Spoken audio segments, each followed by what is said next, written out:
football. It's personal between me and you, and I'm going to do you some serious harm, you big stiff idiot. The untouchable True School Sports Empire proudly presents something the boxing games are missing. Hey, what's going on? It's your boy BT, and I came here to talk some boxing with the thousands of True School Sports subscribers.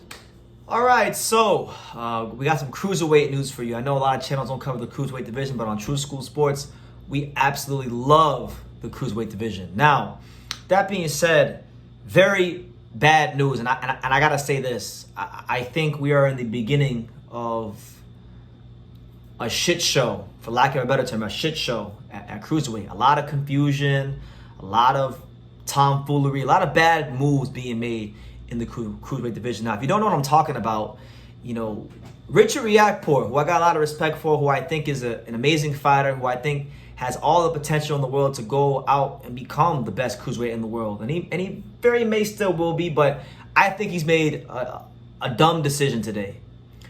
And if you don't know what I'm talking about, let's take it back. All right, let's take it back a little bit. Back in, what was it?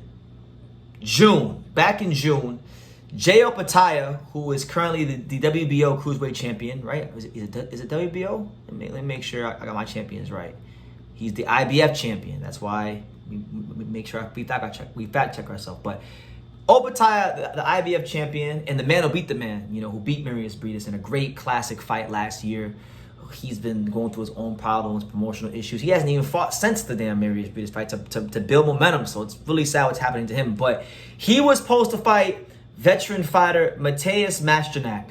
Masternak pulled out the purse bid. He didn't want to fight. He didn't fight Opetaia. So then the IBF ordered Richard Riakporhe to fight Opetaia.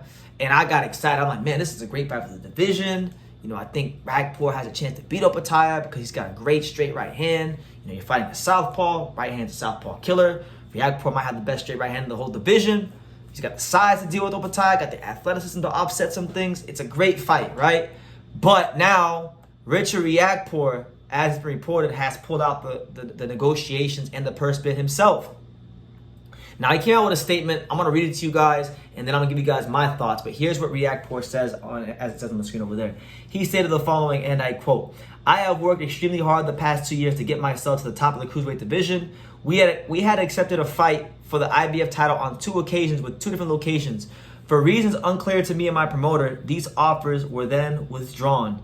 During these negotiations, I missed out on opportunities which have left me inactive. It's clear that the other parties were simply trying to disrupt my journey, which I won't let happen.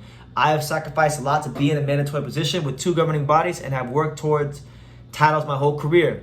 I would like to thank the IBF for their support, and I look forward to fighting for their prestigious titles one day. However, I have chosen to go a different route and will be sharing news of another world title opportunity coming very soon. I will become world champion, and I will unify the division," end quote. So, the Midnight Train has spoken. Now, if you can read between the lines and you understand the landscape of the division and who's with who, this is very easy to dissect. So I'm gonna dissect it for you guys, and you can come to your own conclusion, your own surmise. But this is how I see it. So, Shalom, Boxer, the new promotional company, you know, they came into the sport with a lot of vigor and excitement to bring something new. And, you know, just this past May, this isn't the first time Shalom and Boxer have pulled out of purse bids for fights. Mind you, back in May, I didn't make a video about it, but I know about it. Back in May of this year, Boxer and Shalom, they had Frazier Clark. You know, Frazier Clark, Olympian, came into the sport with a lot of fanfare. He was supposed to fight Fabio Wardley in a good little domestic heavyweight scrap. Okay, the fight was going to purse bid, right? It was going to purse bid.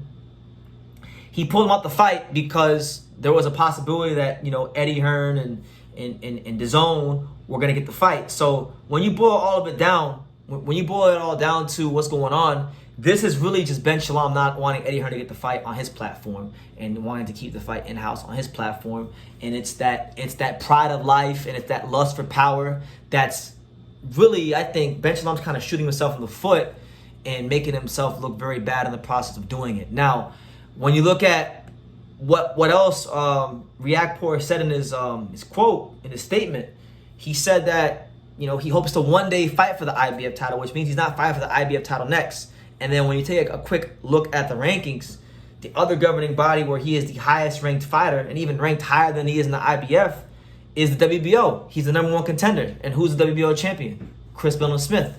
Now, Chris Smith was an Eddie Hearn fighter. Chris Smith, I don't believe is an Eddie Hearn fighter anymore. His last couple of fights have been in Boxer, on the Boxer platform. You know, the Arnold Jojai fight for Chris Smith was on Boxer. The Lawrence Okoli fight was on Boxer. Yeah, those fights were on Boxer. So he's a Ben Shalom fighter. So obviously, if Ben can get Riakporhe to fight Smith on his platform and not allow Eddie Hearn to get the fight, he's gonna do that. But I think it's bullshit because Richard Riakporhe versus Jay Opetaia is probably the best fight in this division. Stylistically speaking, it is the best fight in this division. You know, an explosive southpaw boxer puncher versus another, you know, an orthodox athletic boxer puncher with probably the best straight right hand in the division in Riakporhe. I don't think you could have asked for much more for a great blockbuster matchup in the cruiserweight division, but we don't get to see that. And now Riakporhe is going to fight Chris Smith, which don't get me wrong, like Riakporhe versus Chris Smith is a good fight. They got history. They both did fight for the British title in 2019.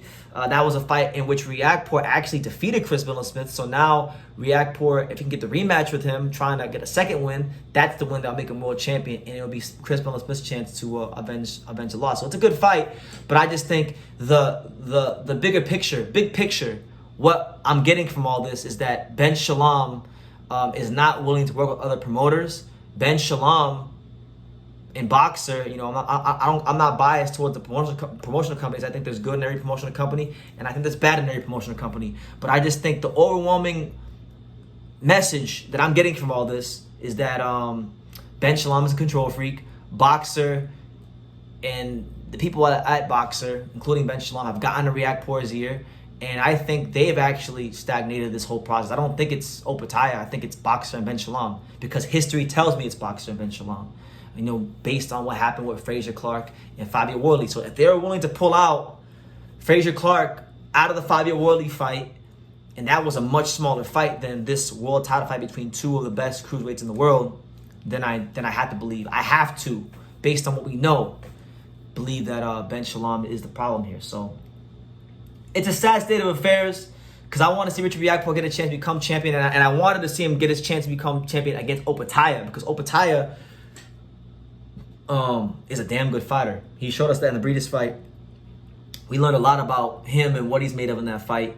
But sometimes in boxing, things just aren't as simple as you think, and the business often interferes with the sport, and in this case is no different here. So let me know what you guys think. Did this guy right here, did the Midnight Train, did he make the right decision to pull out the fight and avoid this guy, Jay Opetaia? Let me know what you think in the comments down below, because very unfortunate news in the cruiserweight division. But leave your comments down below. Make sure you guys take the time to subscribe. And like I say in every single one of these videos, you can love me or you can hate me, but I'm just a kid from Daniel. So until next time, take care, guys.